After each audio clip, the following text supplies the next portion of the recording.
I want you to imagine this. The room is quiet, except for the faint hum of the refrigerator. Outside, the world is moving on. But inside my chest, there's a hollow that will never be filled. My son is gone. He was 15 years old when a chronic heart condition took him from me in 2019. And while the grief has faded into something I can carry, the weight of it is still there, pressing into me with every breath. But now, that grief is being dragged back into the light for something I never thought I'd have to fight over, his college fund. I know how that sounds. Like a legal dispute, a family disagreement, maybe even something petty. But it's not. It's so much deeper. And it's about something more than money. It's about love, loyalty, and the truth about who your real family is. When my son was alive, he had this spark in him. Even on the days when his body was weak, he truly believed, he'd get better, that he'd walk into a college classroom one day and feel like any other kid with a future stretched out in front of him. I wanted that dream for him so badly, I started a college fund. Every little bit I could save went into it. Some weeks, it was almost nothing. Some weeks, I'd skip things I needed just to put something away. It wasn't just money, it was a symbol. It was me telling him, I believe you'll make it there. I believe in you. And there was one person outside of me who believed in him just as fiercely, his best friend. They'd been inseparable for 5 years. This kid wasn't just a visitor. He was a constant.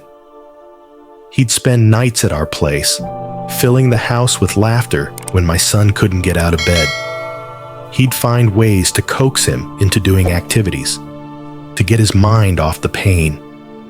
And after my son passed, when everyone else faded into the background, this boy, he stayed. He came over. He asked how I was doing. He brought handmade projects he'd made in memory of my son. Sometimes, we'd just sit together, no words, and cry. He understood the loss in a way no one else did. My own family didn't. When my son was in the hospital, my relatives gave me words, but no help. No meals brought over. No offers to sit with him so I could rest for a few hours. No one handling the little details so I could focus on my son's fight. Just empty condolences over and over. So you can understand why, when my sister recently asked what I planned to do with the college fund, I didn't think she'd have much interest in my answer. But I told her the truth. I said I was going to give it to my son's best friend. The look on her face was pure confusion, like I had just said something offensive. She said, "Why would you do that? Your nephew deserves it. He's family." My nephew. A boy who barely had a relationship with my son. Then my mother joined in, agreeing with my sister, saying I wasn't thinking straight, that I should help the people close to me, meaning blood relatives, that my nephew had a right to go to college, and that giving the money to someone outside the family was wrong. They started telling me I'd regret it, that my nephew would resent me for the rest of his life if he found out. My sister said she couldn't afford to send him to college without this money. I told her it was my decision, and I felt at peace with it. But she didn't back down. Instead, she started calling me constantly, texting me every day, demanding to talk, demanding to argue. And when I snapped at her to stop, she had my mother call me to guilt trip me all over again. Every conversation felt like a battle.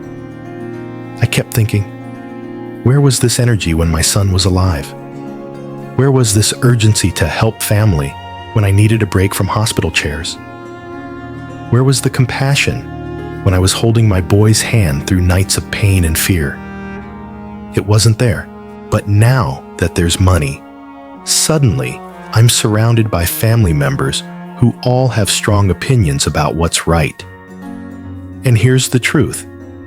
My nephew isn't going to resent me unless his mother tells him to.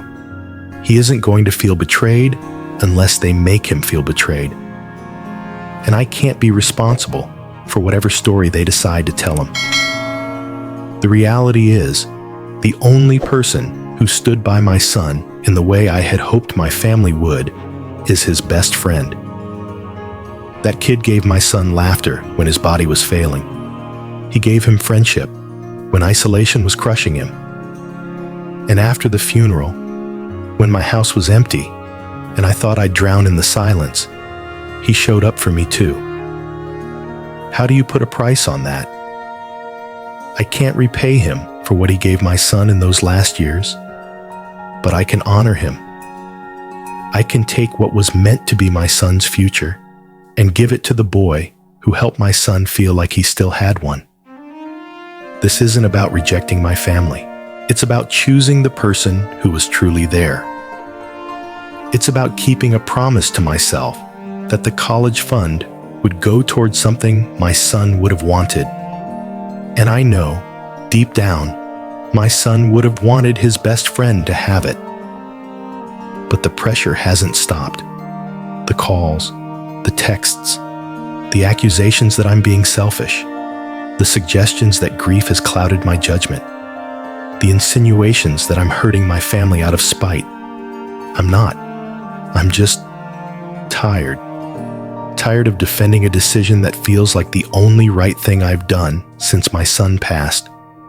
Tired of being treated like my son's death is an opportunity for someone else's gain. And tired of realizing that blood doesn't guarantee loyalty, love, or presence. So here I am, stuck between honoring my son's memory in a way that feels true and being cast as the villain in my own family. So, am I the asshole? When I first read this story, I felt the knot in my stomach that comes when grief collides with entitlement. Because here's the thing, losing a child changes you. It changes the way you see loyalty. It changes the way you measure love. And it changes the way you protect what's left of them. This isn't about money. It's about meaning. That fund was never just cash in an account. It was hope, discipline, and a shared dream between a father and his son. And when that dream couldn't be fulfilled for its original purpose, the choice of where it goes should belong only to the person who built it. There's a lesson here about family, the one you're born into and the one you choose. Sometimes the people who show up for you aren't the ones who share your blood. They're the ones who stand in the doorway with a smile when the world feels like it's closing in. They're the ones who show up, not for the money, not for the credit, but because they love you. To me, that's the heart of this story. And maybe it's a reminder for all of us. When the worst happens, people reveal who they really are. So now, I'm turning it over to you. What would you do? Would you honor the boy who was there through it all, even if it meant defying your family? Or would you keep the peace, even if it meant giving away something that no one helped you build? Let me know. Because stories like this, they stay with you. And the choice? It says everything about the kind of person you are.